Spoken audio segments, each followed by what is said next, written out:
pleasure to present Bogdan. I will never try to pronounce his last name. I did it last time and it didn't work well. Who came to us from the Technion. I heard him speak once, so I know that there's a good hope that the complexity of the content will be somehow balanced by the clarity and maybe humor also of the presenter. So I'm really looking forward. Thank you, Bogdan. Okay, thank you, Moshe, for the introduction, and thanks, Jonathan, for a very nice intro. Indeed, we're going to be talking about most things that you introduced. Okay, and as Moshe said, I'm from Technion, and that was a joint work with a bunch of guys. Most of them are also in Technion, except for some, and probably really doesn't matter who is where. Anyways, so Moshe, Jonathan just kindly reminded us what VC dimension is. So not going into a formal explanation, like typically we are interested in some particular class, and usually we wanted its VC dimension to be small, and for example, like there are many like canonical geometrical classes. In this example, it's a class of all rectangles. Okay, so basically your domain is R2, the plane, and all your functions, they sort of like a rectangle-like. So inside of a rectangle it's whatever, +1, and outside of a rectangle it's -1, right? And it's more or less easy to see that the VC dimension of this particular class, it will be bounded, and it's going to be 4. Okay, so no 5 points can be shattered.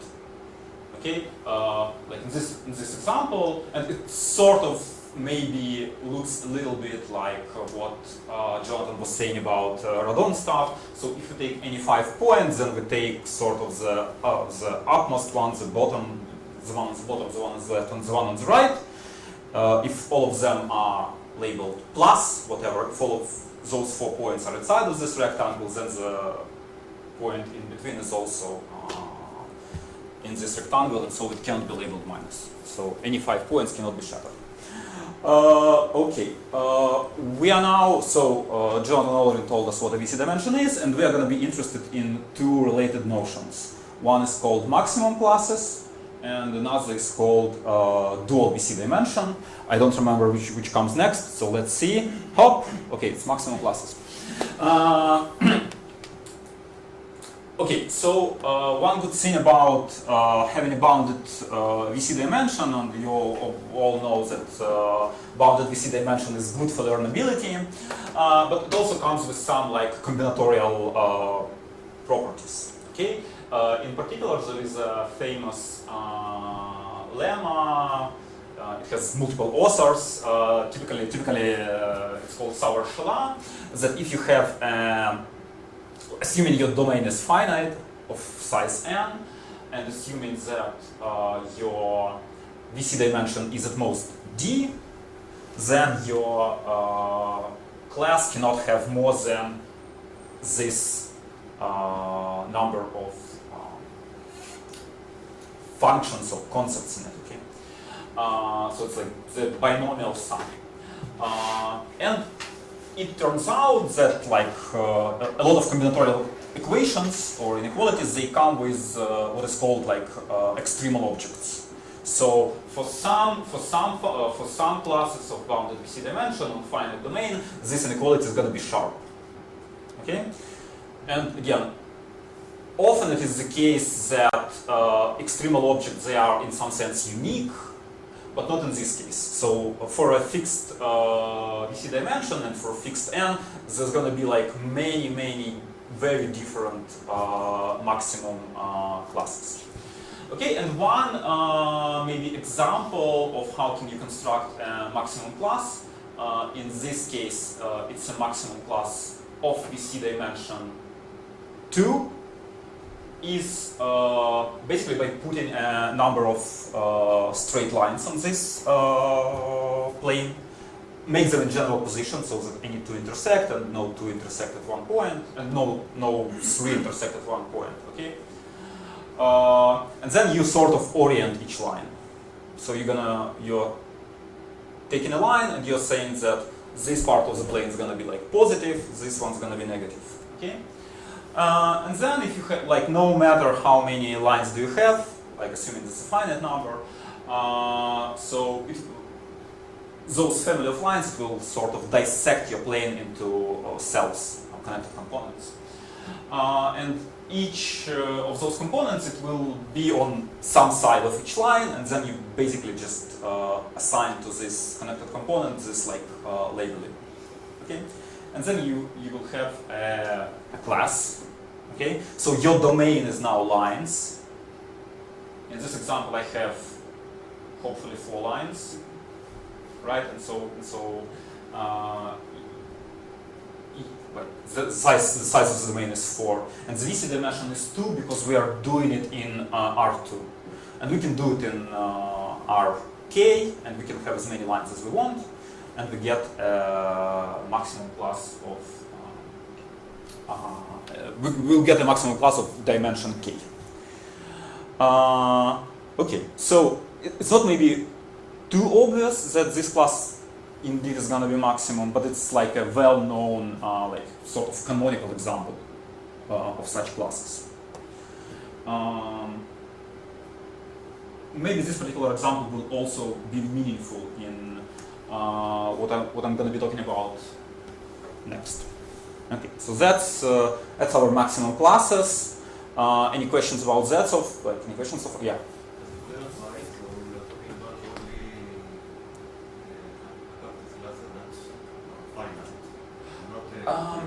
Like, there are many natural classes which are infinite, like for example the class of rectangles that I just showed to you, right? But then all those like VC stuff, it sort of can be well approximated by finite cases, by finite classes. So like shattering itself is always witnessed by some finite number of points which are shattered, right? And basically you can say that, okay, if the restriction of my class to any finite subset has, for example, like VC dimension at most d, then my class has dimension at most d. So anyway, so in this context, we mostly, like for theoretical purposes, we can almost always assume that we are dealing with a finite case. Many natural examples are infinite, but then they can be approximated by finite stuff. Okay, I will typically assume that I'm dealing with finite stuff, which be in sharp contrast with examples, which will often be infinite. Okay, maybe. Anyways, okay. The second important parameter for our purposes will be the dual VC dimension, or typically denoted by VC star. And it's a very like simple notion. So basically, take your class H, right? On the right. Is it on the right from your perspective? Left. On the left from your perspective. So it has a domain, in this case of size 4, and it has like some number of functions. Okay, of like I hope there are 16 of them. And then you can construct a dual class by flipping sort of the coincidence matrix. So now your functions become your domain, and your the elements of the original domain, they become functions. Does it make sense? Okay? Pretty clear that it's sort of inverse, right? If you take an inverse and then take an inverse once again, you're getting your original class back. Okay. And then the dual VC dimension of H is just a regular VC dimension of H star. Okay? Makes sense? And it's sort of also pretty well known that there is like a logarithmic or exponential dependence between one of them. So if your VC is n, then your VC star can be as down as log n and as up as 2 to the n, modulo some rounding. Okay, so they go to infinity together, but on a very different rate. Okay, it also has like these inequalities, they have some name, which I always forget.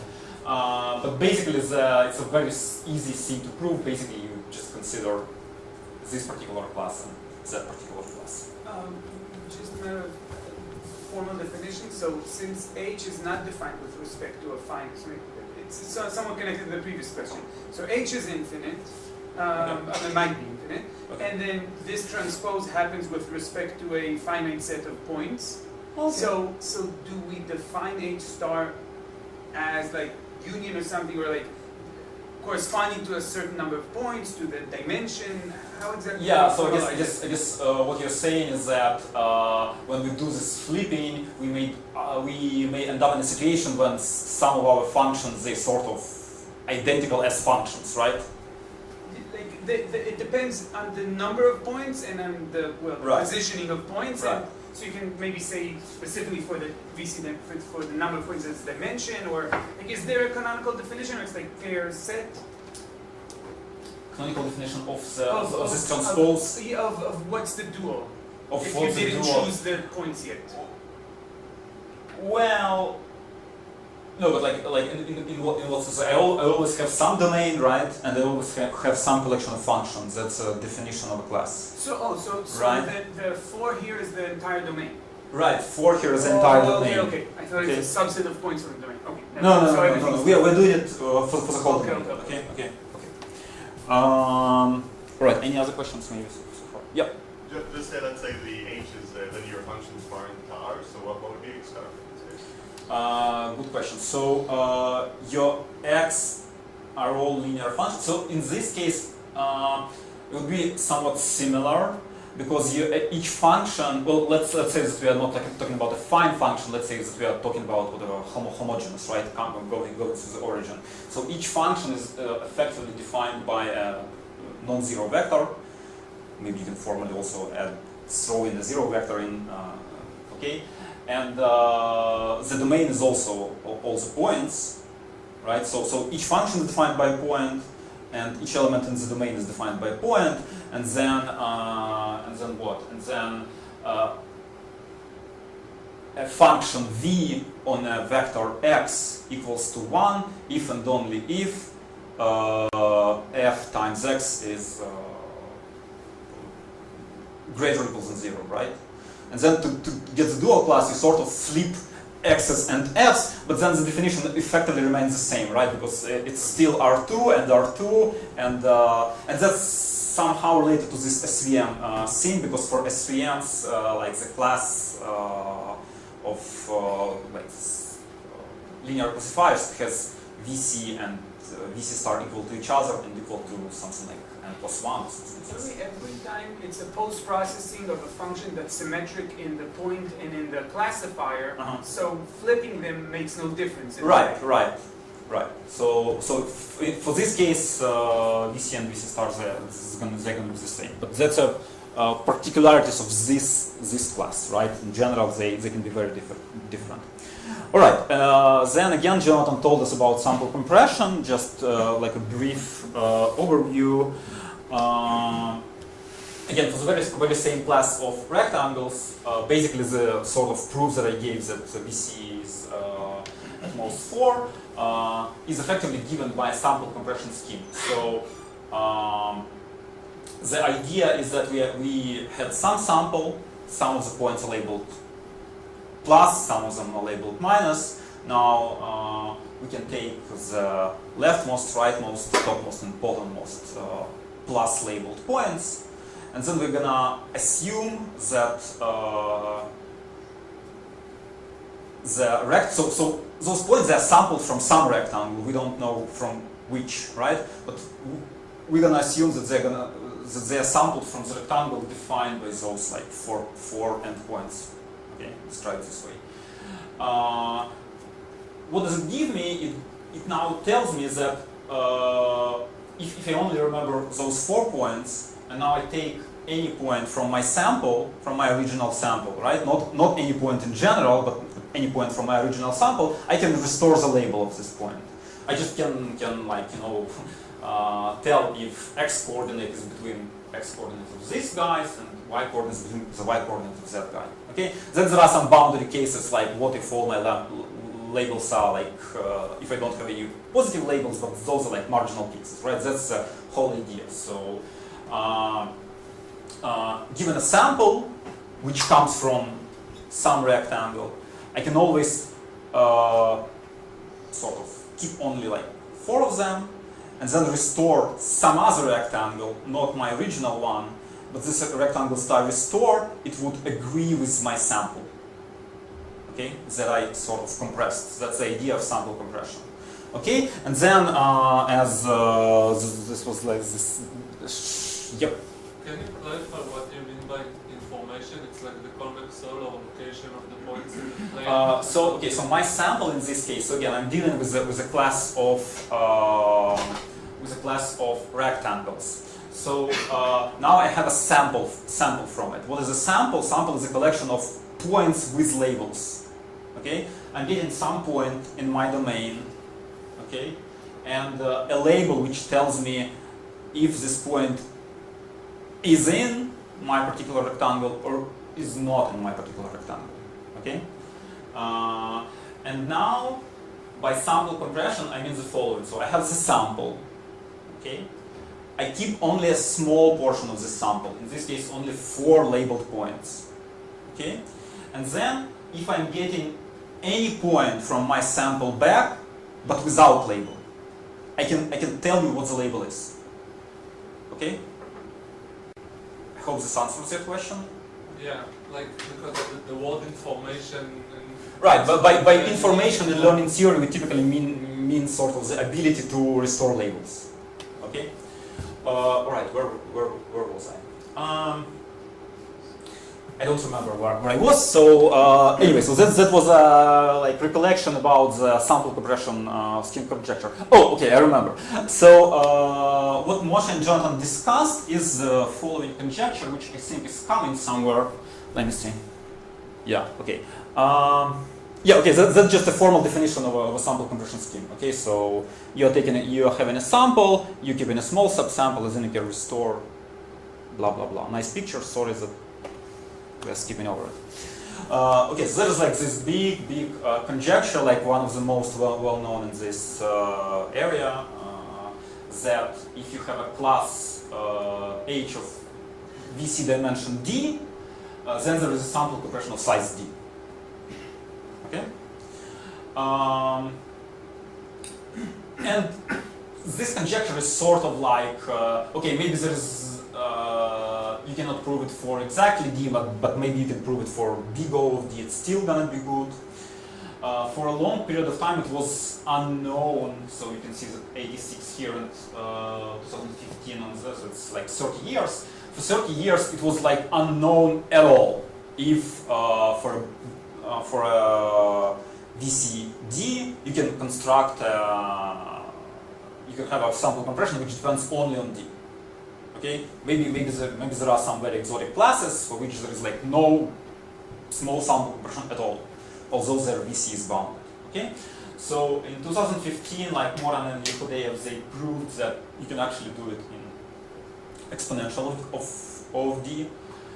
Interesting fact about it, which is not on the slide, is that this bound is not really 2 to the O to the D, but it's actually VC times dual VC.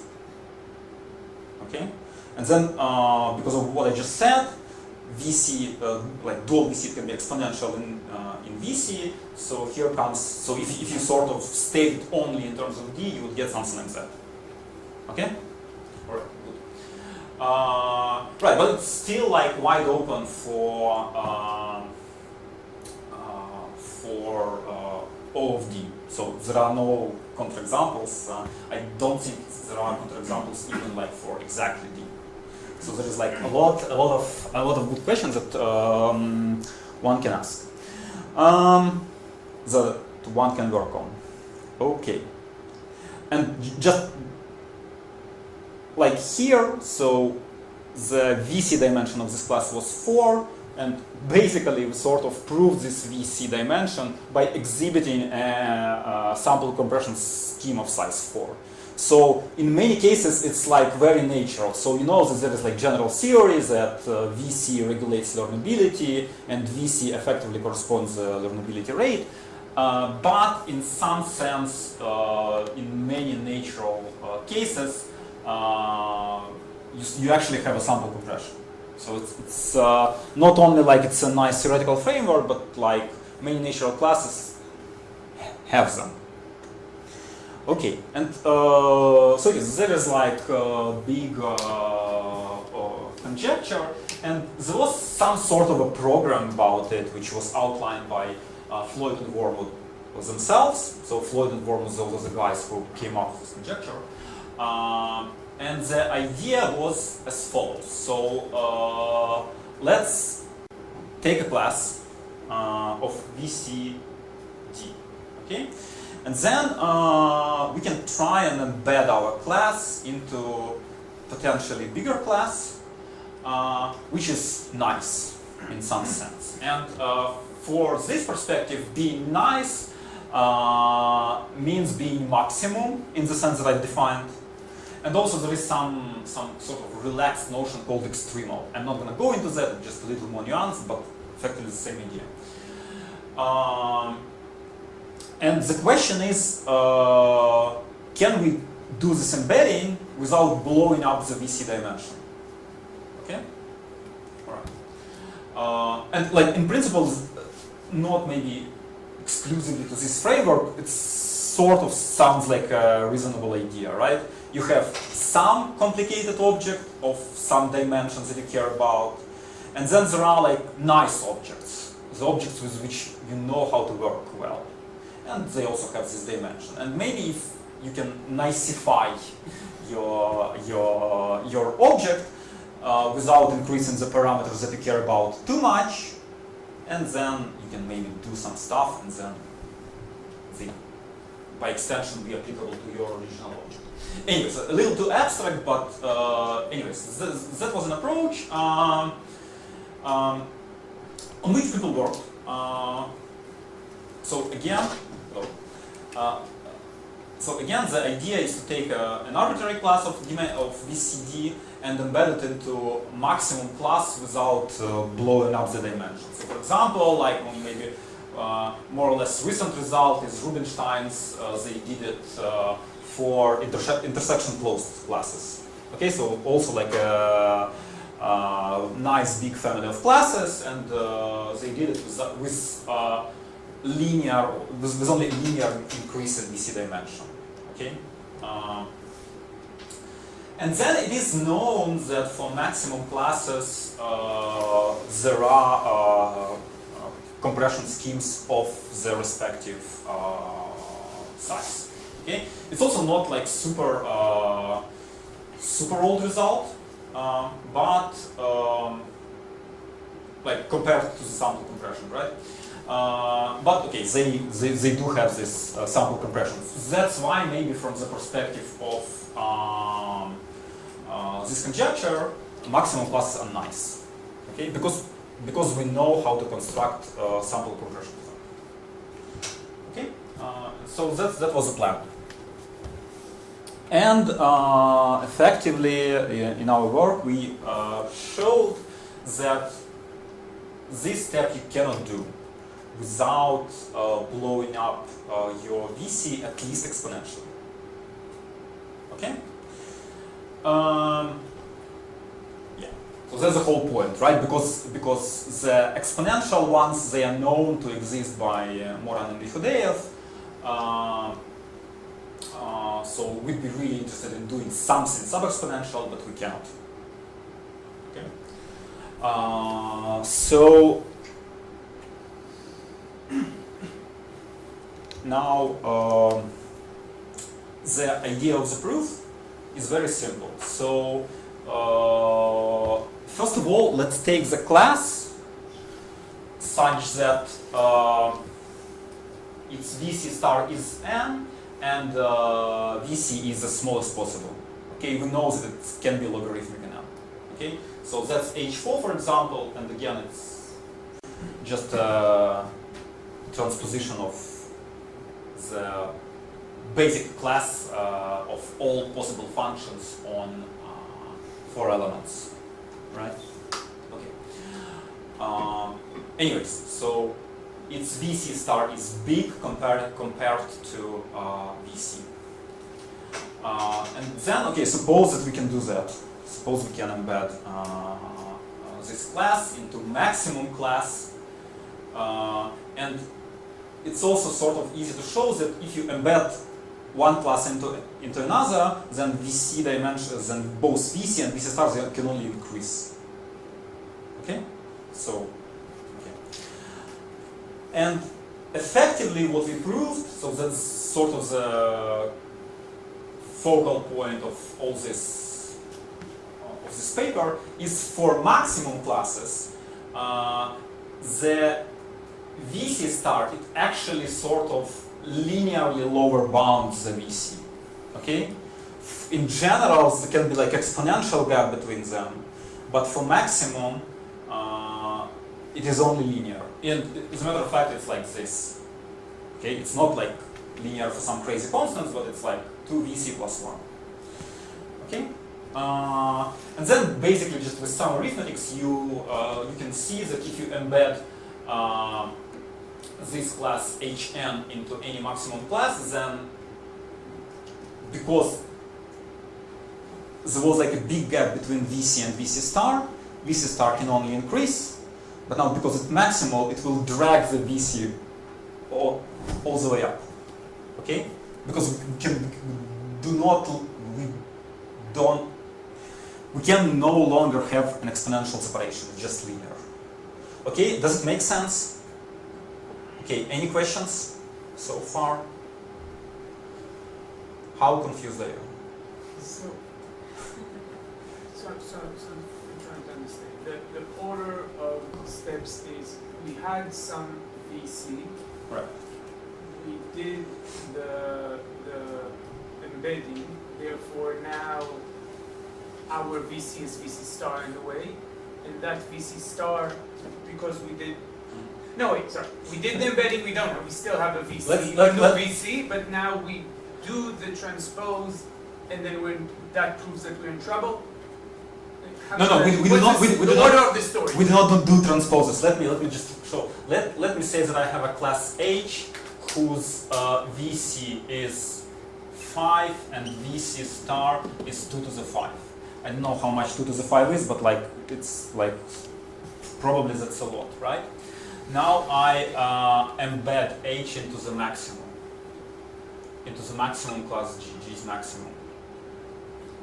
Okay, so VC star of G is still, let me say, just equals 2 to the 5. Okay, but maybe it's greater or equal than 2 to the 5. Okay, but let's say it's just 2 to the 5. Now I know that for G, I have VC star is less or equal than 2 VC plus 1. But VC star is 2 to the 5. Okay? So my VC now should be at least 2 to the 4. Okay, if I forget about this one. Where did I put plus 1? Is it here? Okay, and so we went up from 5 to 2 to the 4. Okay, and in general, we would go up from n to 2 to the n minus 1. Okay, in VC, in doing so. There is no transposes. But just maybe why the idea of transposing something crops up is because our original class, it has been a class with high dual VC but low VC. And the most natural class of this form is basically just all functions transposed. All functions. This type of class is the one that suffers the most from embedding into maximum classes. Right. It's just like a canonical suffering class. Yeah, say. Yes, please. Do you have a constructive way to embed H in maximum class? No. So just theoretically you can embed it in the maximum class that exists. This would be this dimension. Sorry. The idea?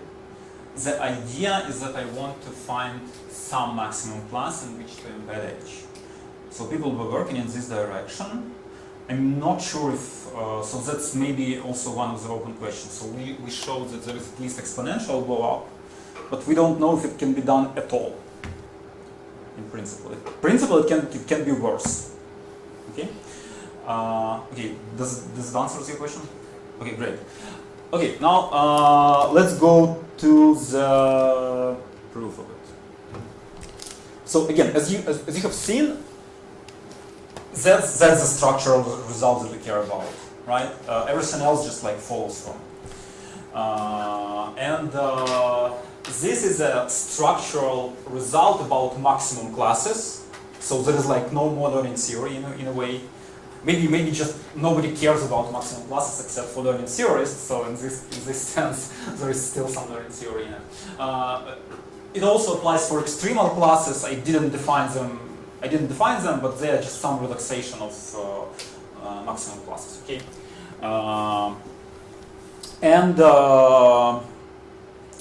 the proof uses some topology, and it's sort of akin to what Jonathan has explained about Radon theorem.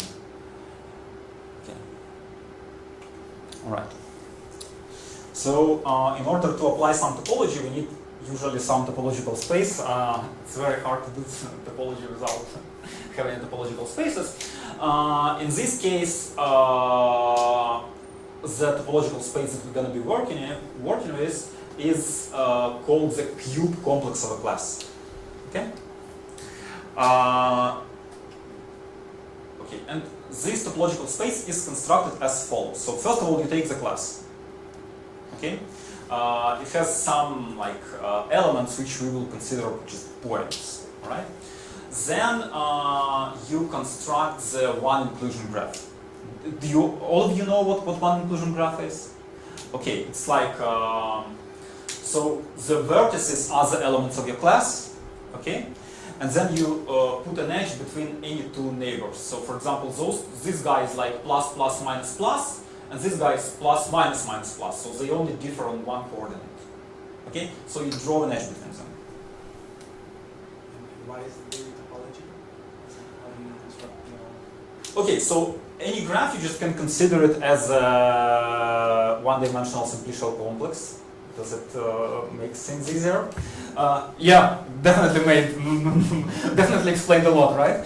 So basically, like a graph, we normally think about it I don't know. You can think about it as like an abstract collection of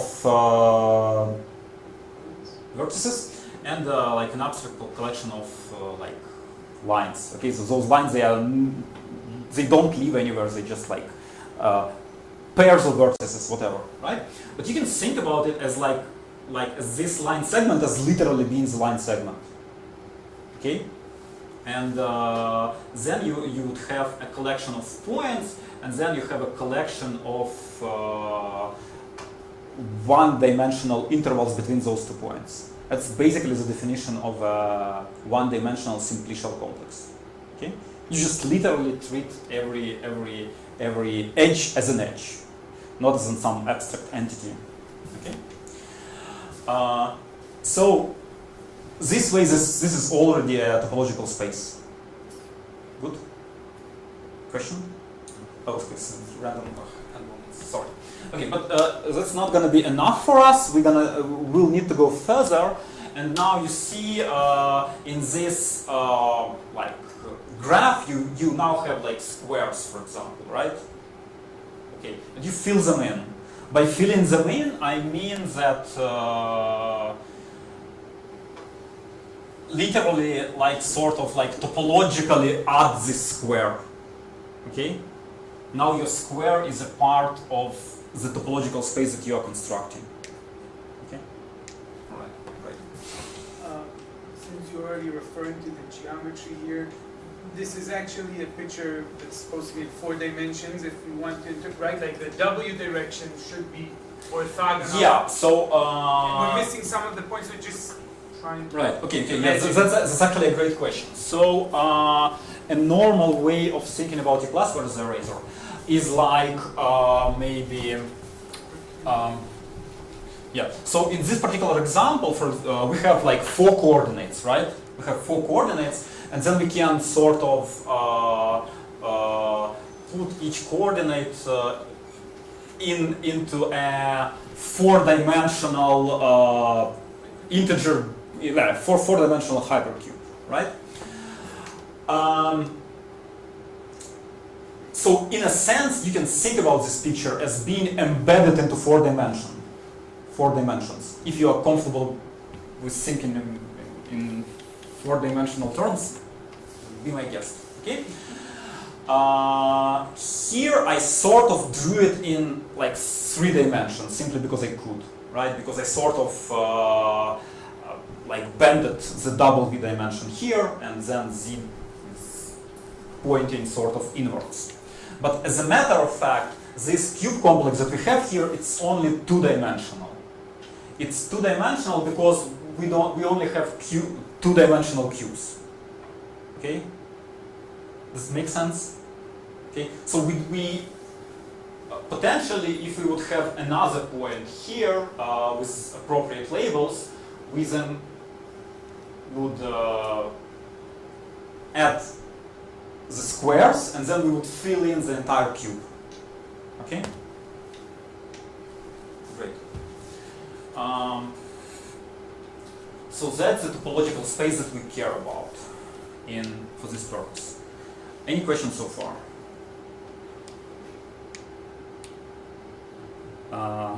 No questions because everybody understands everything, right? Right? Okay. No, but really, like, is it like more or less clear what I'm doing? Okay, so we have this like topological space. So sort of note that we sort of constructed it simply by looking at a class. Okay. There is no like everything is in our class already. Okay. And then, like, in principle, cube complexes or even those like one inclusion graphs, they can be like not very telling. So it's quite normal that you can have like a very complicated class with no neighbors. In which case, your one inclusion graph would be just a disjoint collection of points, right? No edges, no nothing, no cubes. Okay, so basically no information. However, if our class is maximum, and that's where we use sort of this maximum, it's actually like in this areas there are maximal classes and maximum classes, which is very confusing. So we are interested in maximum. The definitions they gave was about maximum classes. So I probably should call this maximumity. So okay, so for maximum classes, the cube complex is actually very telling. Okay, so what do we know about it? So first of all, like everybody likes to discover this fact, but this cube complex is going to be connected. Okay, so this situation when it's just a bunch of disconnected points, it's not going to happen. Okay. Moreover, this cube complex is going to be contractible. Do you know what contractible is? Not really. Okay, let's just, I'm gonna go back to this contractibility thing. It's like pretty important, but the third important point is the dimension of this guy is the VC dimension of the class. Okay, so there's like this. So I have a 2-dimensional square, and the VC dimension of my class is also 2. If you remember that if there would be this additional point, then I would fill in the 3-dimensional cube, and the VC dimension of this class would be 3, respectively. Okay. Maybe the thing that we're gonna go to next is the geometric representation of dual shattering, right? So what we want to prove is that you cannot dually shatter too many quote-unquote functions, right? But let's discuss contractibility a little bit. Okay, so where's the result? We actually, so first of all, let me just throw a bunch of like words at you. First of all, not only we have contractibility, but what do we have is actually collapsibility.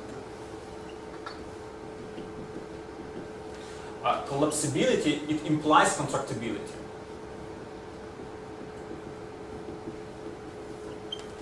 Contractibility in turn implies infinite connectedness.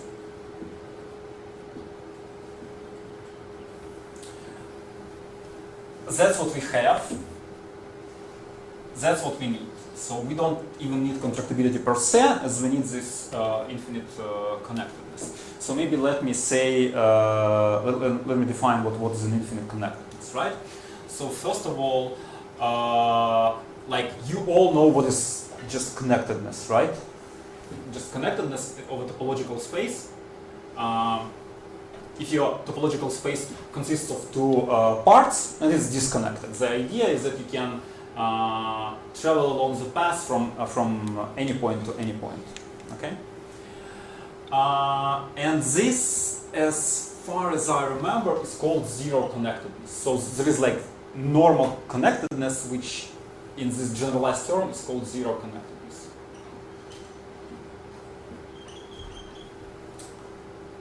What does it mean to be one connected?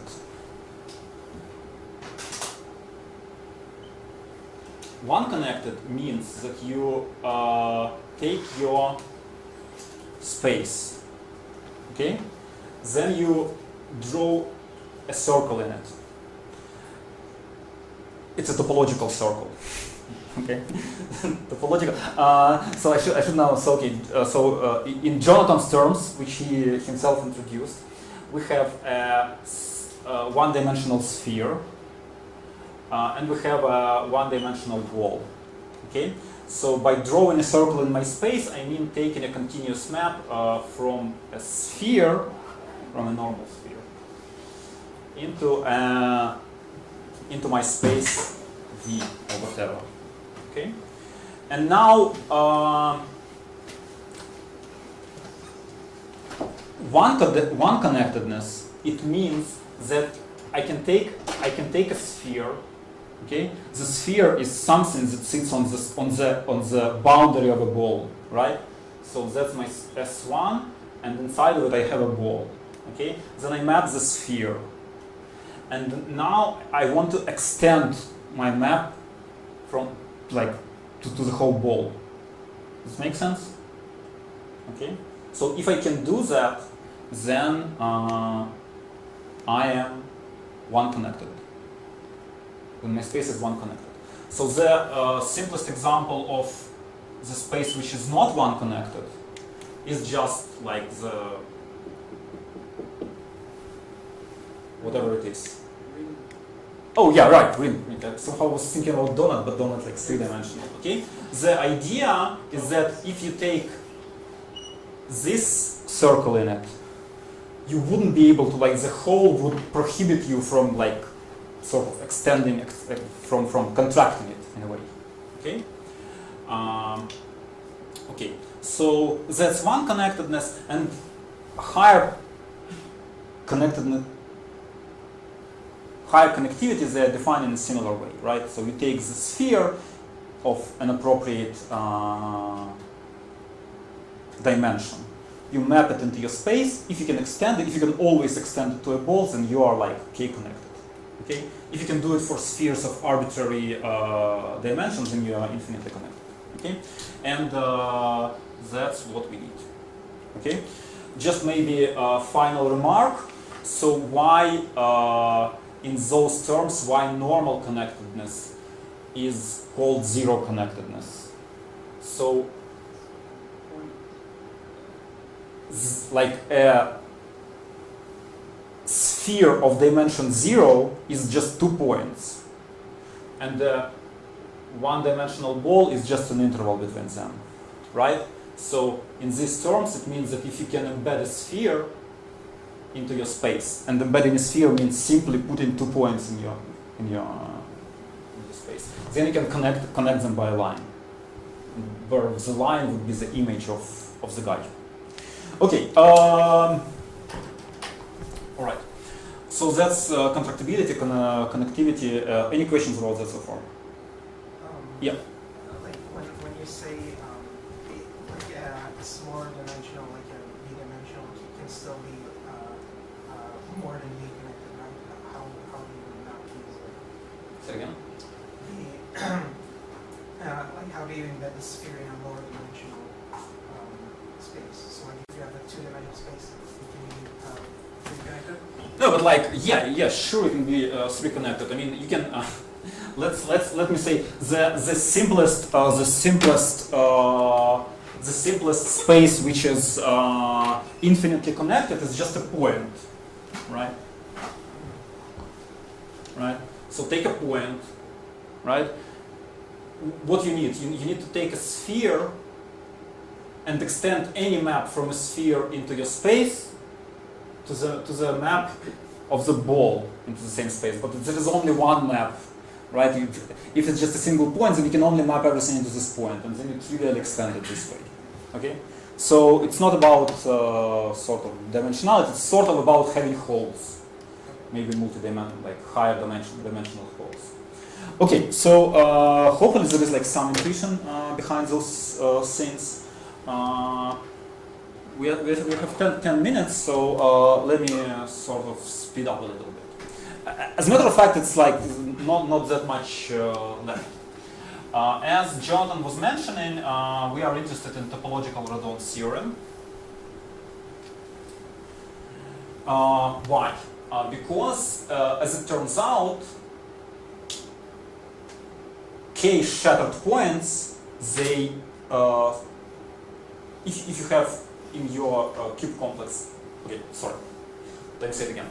If in your class, in your maximum class, you have K shattered points, then based on the fact that they are dually shattered, you can construct a radon map of their respective sort of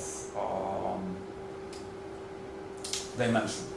Okay? Formally, it's written here. That's one of the main ingredients.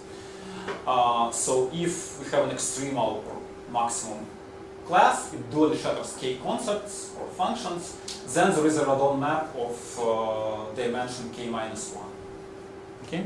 So on this example, so here I guess K equals to 3. Anyways, so we have a two-dimensional simplex, okay? And then we want to map the boundary of the simplex. That is, we want to map everything except for the interior of the simplex, right? Into our cube complex, such that the disjoint faces do not intersect.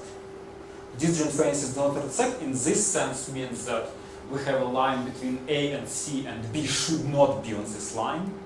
Okay. Similarly, we have a B, C, and A shouldn't be on this line, and similarly for C.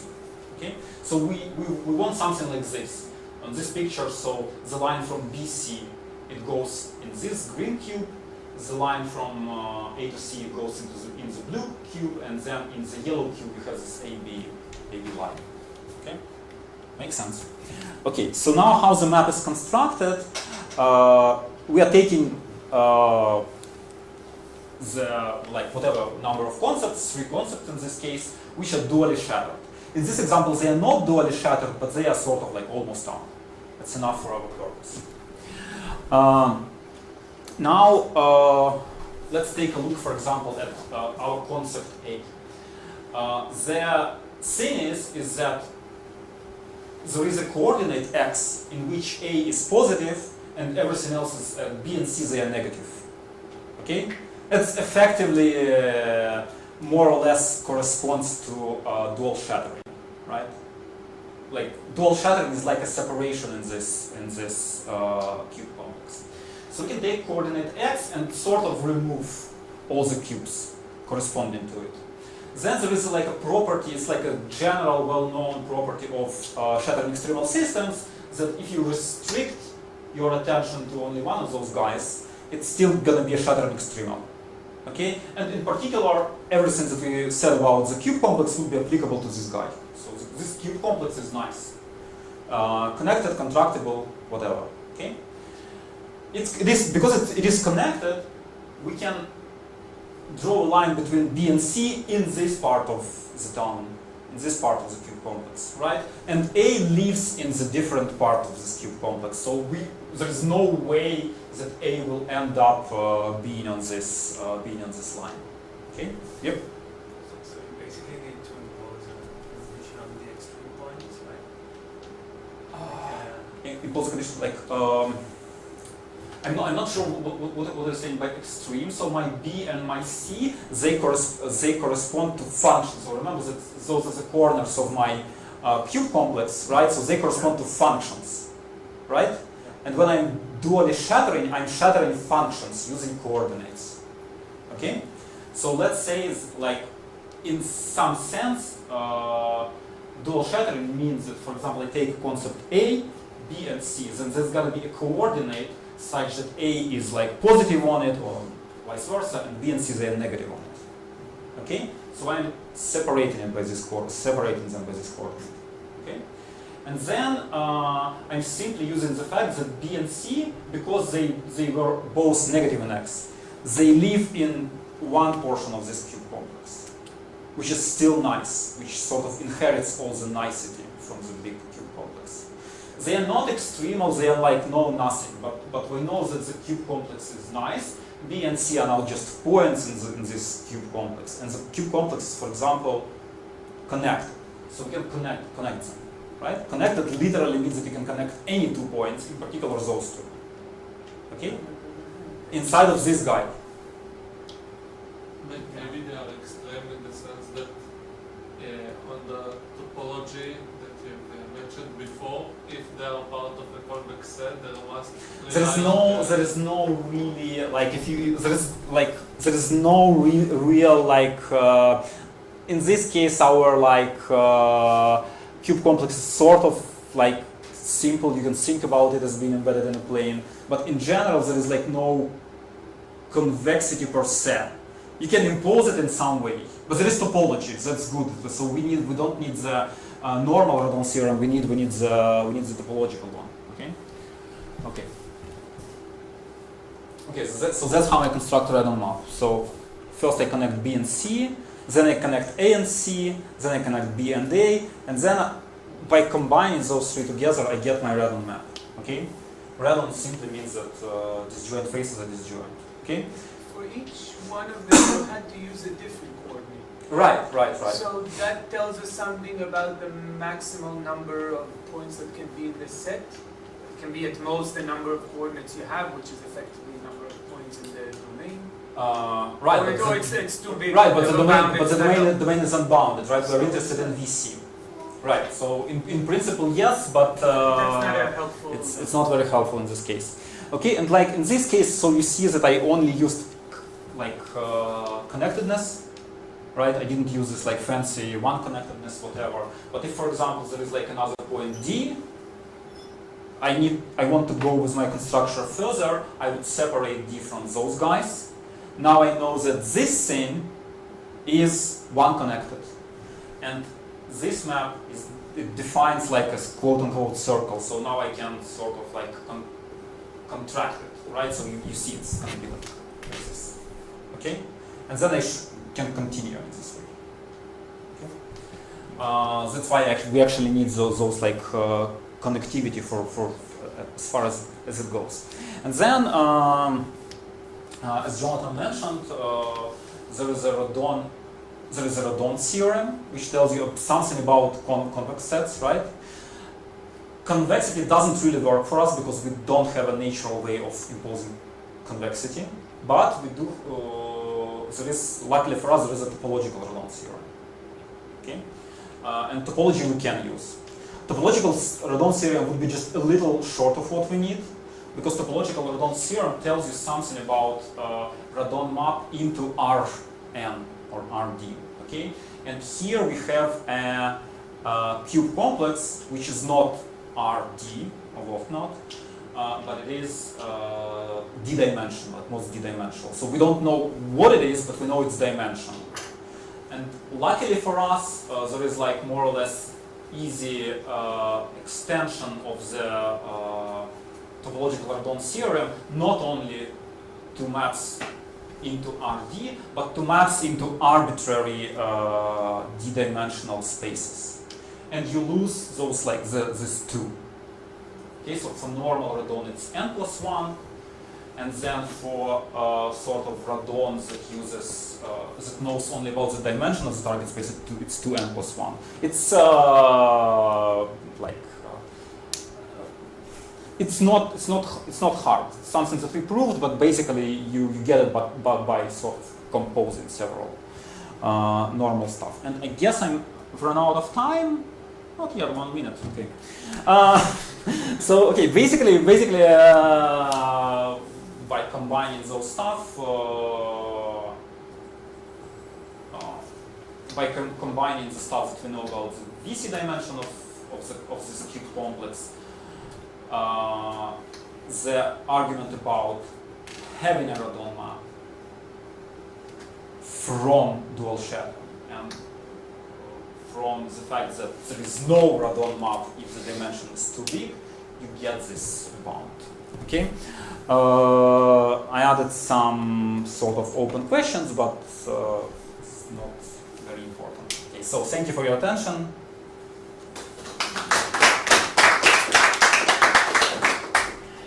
We have time for one more question. Anyone is still alive? I think I was trying to answer questions as we went, so all right. Okay. Thanks again. Bye-bye.